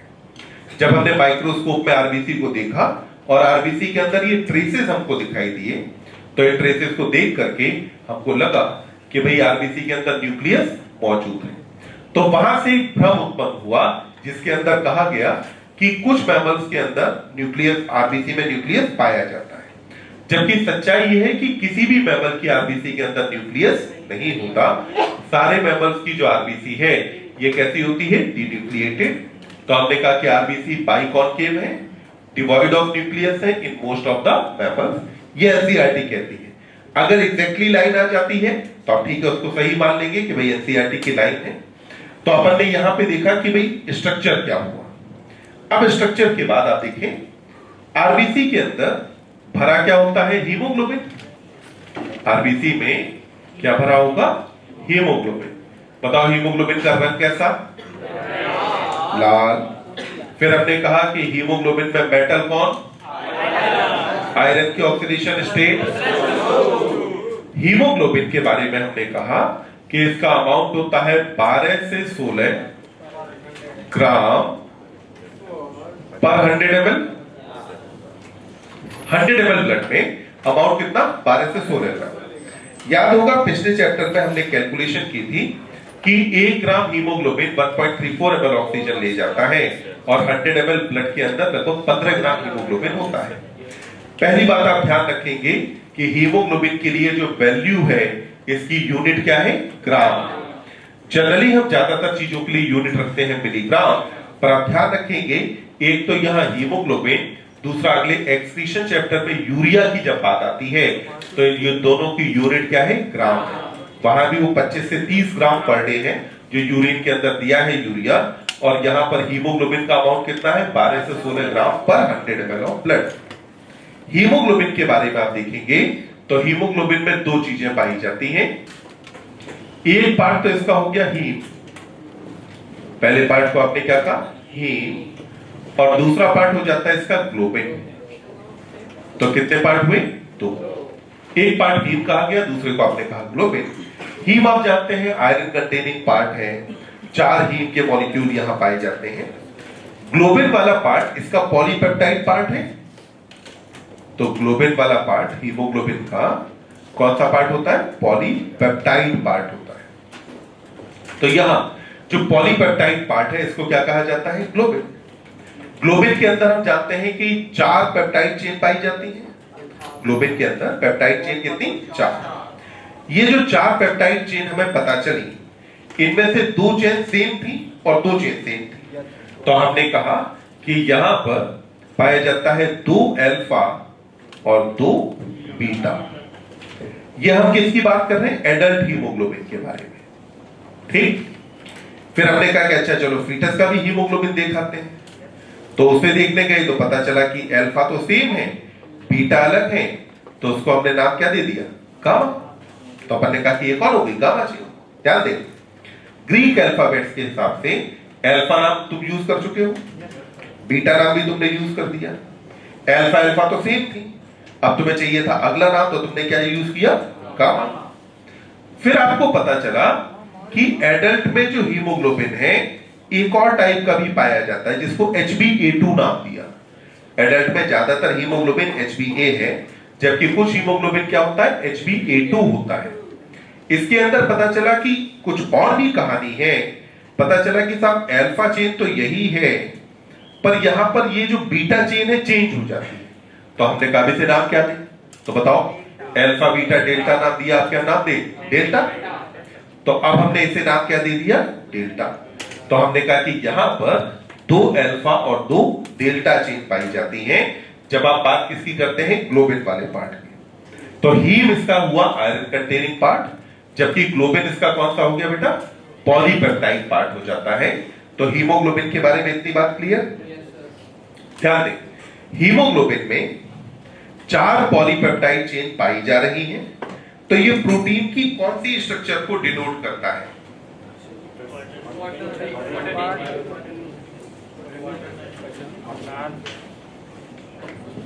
देखो, अगर पॉलीपेप्टाइड चेन का नंबर 1 से ज्यादा हो तो अपन इसे क्या कहेंगे? क्वाटरनरी स्ट्रक्चर कहेंगे ना। तो हीमोग्लोबिन प्रोटीन की क्वाटरनरी स्ट्रक्चर को डिनोट करता है। तो हीमोग्लोबिन के बारे में बात हो गई। अब हीमोग्लोबिन, अच्छा रेस्पिरेटरी पिगमेंट है ना, ये भी अपने को पता है। देखिए, अब जब हीमोग्लोबिन का लेवल कम होता है या आरबीसी का लेवल कम होता है तो कंडीशन को हम क्या बोलते हैं? एनीमिया कहते हैं। नंबर अगर कम हो तो क्या कहेंगे? एनीमिया। वही अगर नंबर बढ़ता हो तो हम इसे बोलते हैं पॉलीसाइथीमिया कहते हैं। क्या नाम देते हैं? पॉलीसाइथीमिया।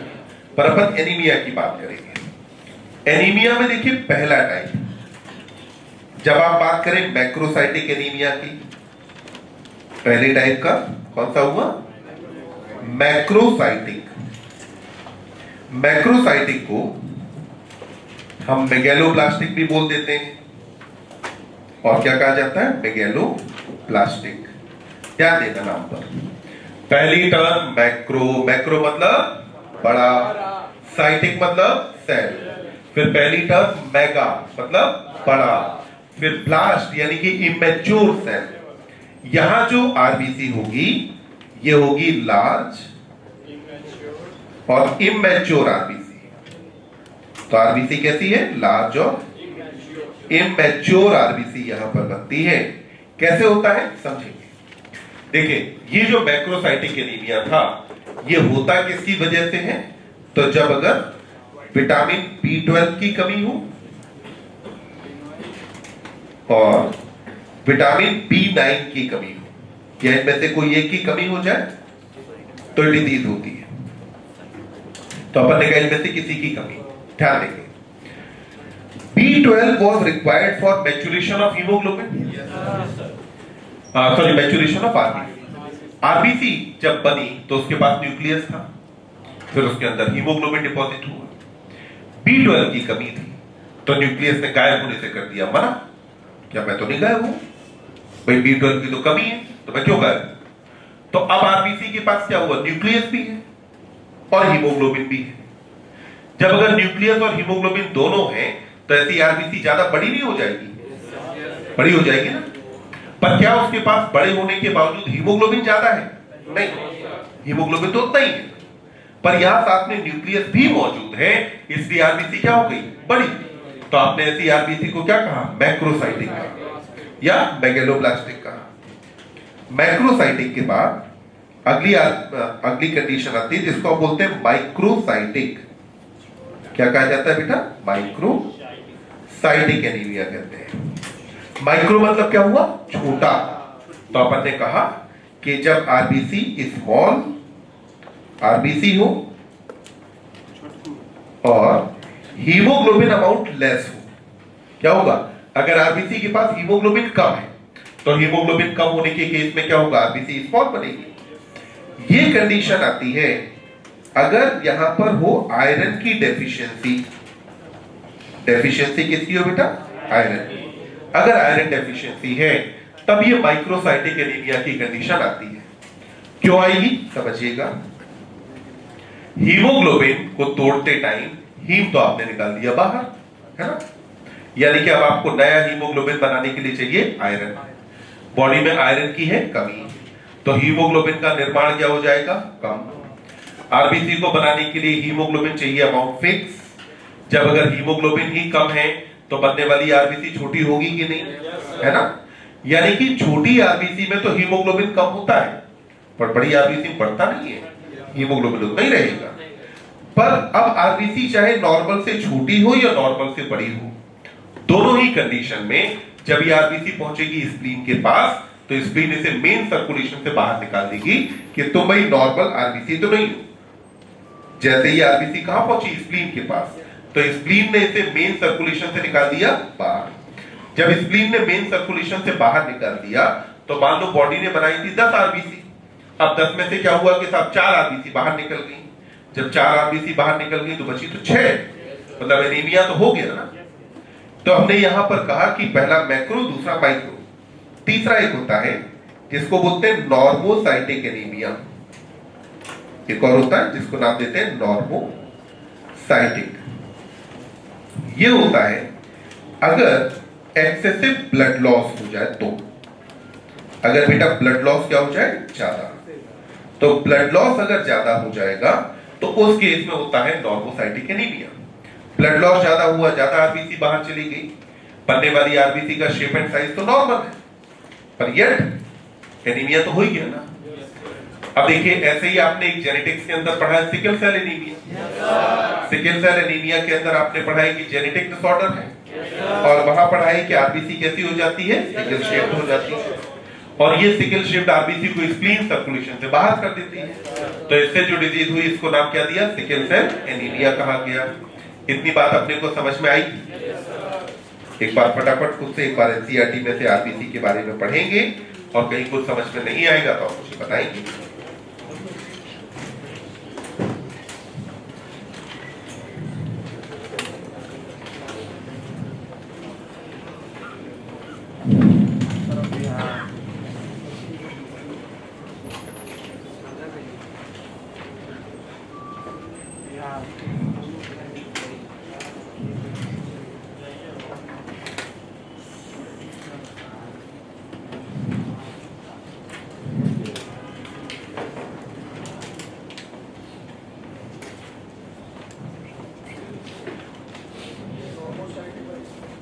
नॉर्मोसाइटिक में अपन ने कहा कि अगर मान लो किसी पर्सन के कोई ट्रॉमा हुआ, इंजरी हुई और काफी ज्यादा ब्लड उसका बह गया, तो अब उसके पास जो आरबीसी काउंट होगा वो नॉर्मल से तो कम ही हो जाएगा ना, पर जो आरबीसी होगी वो तो नॉर्मल ही होगी।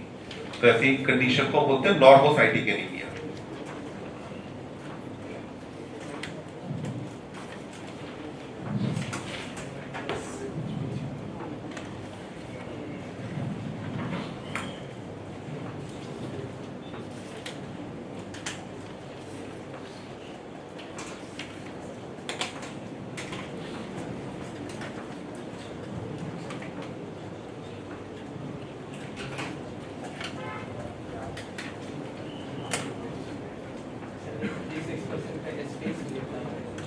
आरबीसी में हम कहते हैं कि वॉल्यूम वाइज आरबीसी का जो टोटल वॉल्यूम है उसका 36% हीमोग्लोबिन होता है।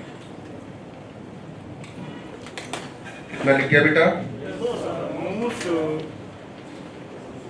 जल्दी लिखो, फटाफट आगे शुरू करते हैं।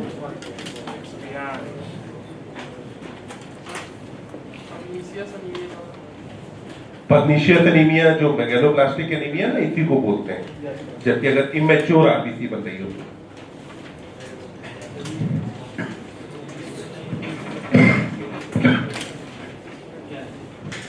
यहां पे ये कहा कि डीन्यूक्लिएटेड है, तो न्यूक्लियस ऑफ सेल ऑर्गेनल नहीं होने से हीमोग्लोबिन को जगह मिली ज्यादा। अब हीमोग्लोबिन आरबीसी में वॉल्यूम वाइज कितनी जगह कवर करता है? तो हीमोग्लोबिन आरबीसी के अंदर वॉल्यूम वाइज लगभग 36% जगह कवर कर रहा है।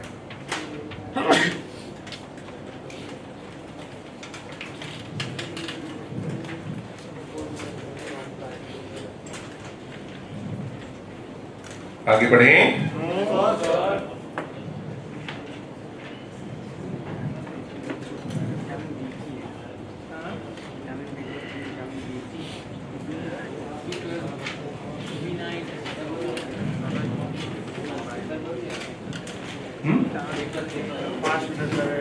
बताओ, प्रूफ रीडिंग के लिए तुम्हें थे पहले से लिखा ना, प्रूफ रीडिंग के लिए देते थे, फिर उसके बाद देख के बताना कि है। तुम्हारी खुद की हालत खराब लग रही है, जुकाम हो गया, तो बताओ ऐसे में पेपर हम तुम्हें दे देंगे, तुमने पेपर को जुकाम कर दिया।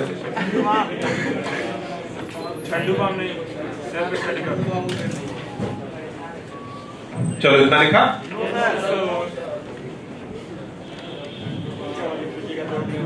बाकी चिंता मत करो, टाइप ऑफ क्वेश्चन सब मिलेंगे, डायग्राम भी होगा, करेक्ट इनकरेक्ट भी होगा, हाउ मेनी ऑफ देम भी होगा, असर्शन रीजन भी होगा, सब। सिलेबस में इस वाले टेस्ट में डाइजेशन, ब्रीदिंग, सर्कुलेशन, 3 चैप्टर पूरा है ना। क्वेश्चन जो होंगे जूलॉजी पार्ट से, जितना मेरा वाला पार्ट है, इसमें से आएंगे 40 क्वेश्चन। 40 मेरे वाले पार्ट से, शायद इतने ही इंसाफ सर के पार्ट से आने चाहिए, और बाकी 20 जो है जीए सर के पार्ट से। आजकल 100 क्वेश्चन आते हैं, कैसे होगा तुम्हारा बेड़ा पार? आगे बढ़े।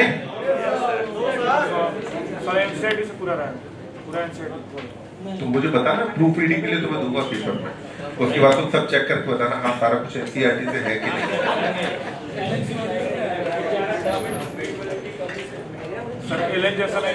एक मिनट बेटा। हाँ, विटामिन B12 की जब कमी होगी तो vitamin B12 is required for maturation of RBC, तो रिजल्टेंट क्या होगा? आरबीसी मैच्योर नहीं होगी, तो जो आरबीसी रिजल्टेंट बनेगी वो कैसी होगी? इमैच्योर आरबीसी बनी ना। वहां पे कहा था कि आरबीसी न्यूक्लिएटेड रह जाएगी, उसके अंदर न्यूक्लियस होगा। अब न्यूक्लियस अपनी जगह ऑक्यूपाई करेगा, हीमोग्लोबिन भी आ गया, अगर दोनों अपनी अपनी जगह ऑक्यूपाई करेंगे तो रिजल्टेंट आरबीसी को होना चाहिए बड़ा। तो आरबीसी क्योंकि नॉर्मल से बड़ी बनेगी, इसलिए हम उसे बोलते हैं मेगा कैरियोसाइट, जो है सॉरी अपन बोलते हैं मैक्रोसाइटिक एनीमिया। नहीं, विटामिन बी जो आरबीसी का न्यूक्लियस डिस्ट्रॉय होता है, आरबीसी के मैच्योरेशन की एक स्टेज होती है रेटिकुलोसाइट।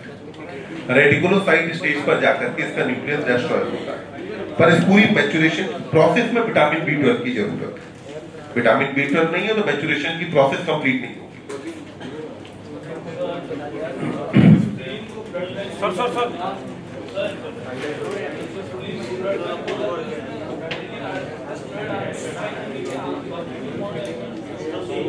मतलब हाँ, स्प्लीन को ब्लड बैंक इसलिए कहा क्योंकि स्प्लीन अपने पास कुछ नई ताजा बढ़िया आरबीसी भी अपने पास रखता है, केवल आरबीसी को डिस्ट्रॉय ही नहीं करता, डिस्ट्रॉय कर रहा है एक अलग कहानी, बाकी स्प्लीन कुछ आरबीसी को अपने पास जमा करके भी रखता है। ठीक, अब जमा करके जो रखता है, जब भी अगर मान लो अचानक से ब्लड लॉस हुआ और आरबीसी की जरूरत है, आरबीसी काउंट कम हो गया, तब इन आरबीसी को रिलीज कर दिया जाता है। हाँ, आरबीसी को स्टोर करके रखें। सर एक मिनट, मेरे सर स्प्लीन आरबीसी का बैंक है कि ब्लड बैंक है? स्प्लीन आरबीसी का बैंक है कि ब्लड बैंक है? ब्लड बैंक कहते हैं, पर आपको दो चीजें ध्यान रखनी होगी कि स्प्लीन को आप यहाँ पे आरबीसी में पढ़ने के साथ साथ आप स्प्लीन के बारे में और कहाँ पढ़ते हैं? Health and disease. Health and disease में सेकेंडरी लिम्फॉइड ऑर्गन में आप बॉडी में सबसे बड़ा मास कहते हैं स्प्लीन। तो स्प्लीन का काम उतना सिंपल नहीं है जितना आप समझ रहे हैं। तो ये जो है आरबीसी से रिलेटेड भी है और डब्ल्यूबीसी से भी है, क्योंकि लिम्फोसाइट वगैरह यहाँ पे रहेंगी ना, इसीलिए अपन बोलते हैं ब्लड बैंक। ध्यान दें। अब आरबीसी के बाद अगली सेल आती है डब्ल्यूबीसी। नाम बताओ पूरा, क्या कहेंगे? White blood cell. डब्ल्यूबीसी का दूसरा नाम ल्यूकोसाइट। दूसरा नाम क्या होता है बेटा? ल्यूकोसाइट। अब ये डब्ल्यूबीसी का कलर कैसा होता है? सफेद की कलरलेस। तो ये कैसा हो जाएगा? कलरलेस। कलरलेस क्यों है? क्योंकि क्या नहीं है इसके पास? हीमोग्लोबिन। तो वहां आरबीसी का जो लाल कलर था वो था ही किसकी वजह से? हीमोग्लोबिन। यहां हीमोग्लोबिन नहीं है, तो इसलिए इसका कलर कैसा हो गया? तो अपन ने कहा कलरलेस हो गई। तो डब्ल्यूबीसी को आपने कहा कि कलरलेस है। अगली बात, डब्ल्यूबीसी का नंबर आप देखिए। तो नंबर कितना था बेटा? 6000 से लेकर के 8000 पर मिलीमीटर क्यूब ऑफ ब्लड। तो आपने कहा कि नंबर कितना? 6000 से 8000। मतलब कि नंबर में ज्यादा कौन? आरबीसी की डब्ल्यूबीसी? आरबीसी का नंबर ज्यादा, डब्ल्यूबीसी का नंबर कम। ध्यान दें, आपने एक ब्लड टेस्ट कराया, उसमें आपको पता चलता है कि आपके अंदर डब्ल्यूबीसी काउंट बढ़ा हुआ है। ये 15,000, 16,000, 20,000 के आसपास है। ये क्या इंडिकेट करता है? कि बॉडी में इन्फेक्शन है। यानी कि अगर डब्ल्यूबीसी का काउंट अगर थोड़ा सा बढ़े, मान लो 15, 20,000, 22,000, 25,000 कुछ पहुंच जाए, तब तक इसका मतलब क्या है? इन्फेक्शन है। और अगर पता चले कि इसका नंबर 1 लाख पहुंच गया है तो ब्लड कैंसर यानी कि ल्यूकीमिया। नंबर नॉर्मली कितना बेटा? 6000 से 8000। नंबर बढ़ करके हो आपका 12, 15,000, 20,000 तो क्या है? इन्फेक्शन। नंबर बढ़ करके पहुंच जाए लाख के ऊपर तो ये क्या हो गया? ल्यूकीमिया यानी कि ब्लड कैंसर। तो अपन ने कहा कि नंबर होगा 6000 से 8000। बताओ न्यूक्लियस होगा या नहीं? होगा ना? तो अपन क्या कहेंगे कि ये सेल कैसी है? Nucleated cell. यानी कि न्यूक्लियस इसके पास पाया जाता है। हमारे ब्लड में अकेले ये सेल है जो कि न्यूक्लिएटेड है, जिसके पास न्यूक्लियस होता है। न्यूक्लिएटेड होने के अलावा डब्ल्यूबीसी के बारे में अगला आप देखें, देन इट इज अमीबोसाइट। ये सेल होती कैसी है बेटा? अमीबोसाइट सेल है। अमीबोसाइट सेल का मतलब है कि इसका सेल शेप रेगुलर रहेगा कि इर्रेगुलर? इर्रेगुलर, क्योंकि इससे क्या बनेंगे? स्यूडोपोडिया। यहां पर अमीबोसाइट होने के अलावा इसके अंदर एक प्रॉपर्टी पाई जाती है जिसका नाम है डायापिडेसिस। प्रॉपर्टी क्या है? डायापिडेसिस। आपने जब कनेक्टिव टिश्यू का डायग्राम देखा था तो उसमें आपको कुछ ब्लड सेल्स यानी कि डब्ल्यूबीसी आपको टिश्यू स्पेसिस में भी दिखे। तो इसका मतलब क्या हुआ कि डब्ल्यूबीसी ब्लड से निकल के आए होंगे बाहर। तो डब्ल्यूबीसी में एक प्रॉपर्टी होती है कि ये ब्लड के अंदर भी जा सकते हैं और ब्लड से बाहर आ सकते हैं। तो ब्लड के अंदर जाने और बाहर आने की जो इनकी एबिलिटी है, उस एबिलिटी को ही अपन क्या बोलते हैं बेटा? डायापिडेसिस नाम दिया जाता है। तो पहली बात है कलरलेस है। क्यों? इनके पास क्या नहीं है? हीमोग्लोबिन। नंबर 6 से 8000। न्यूक्लियस इनके अंदर पाया जाएगा और सेल कैसी है? अमीबोसाइट है। यानी कि इनके अंदर क्या पाया जा रहा है? डायापिडेसिस की प्रॉपर्टी यहाँ पर पाई जाती है। अब हम जानते हैं कि इसके टाइप कितने होते हैं? 2। पहला कौन सा? ग्रेनुलोसाइट और दूसरा एग्रेनुलोसाइट। इन दोनों टाइप्स के बारे में बात करेंगे कल। ओके,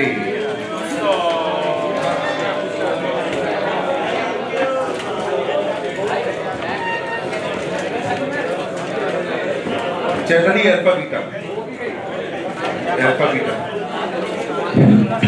अगर ऐसा कुछ ज्यादा अफर्मेटिव हो सेंटेंस कि ऑल एक्सक्लूसिवली, तो फिर हम सोच सकते हैं कि ठीक है डेल्टा को भी काउंट कर सकते हैं।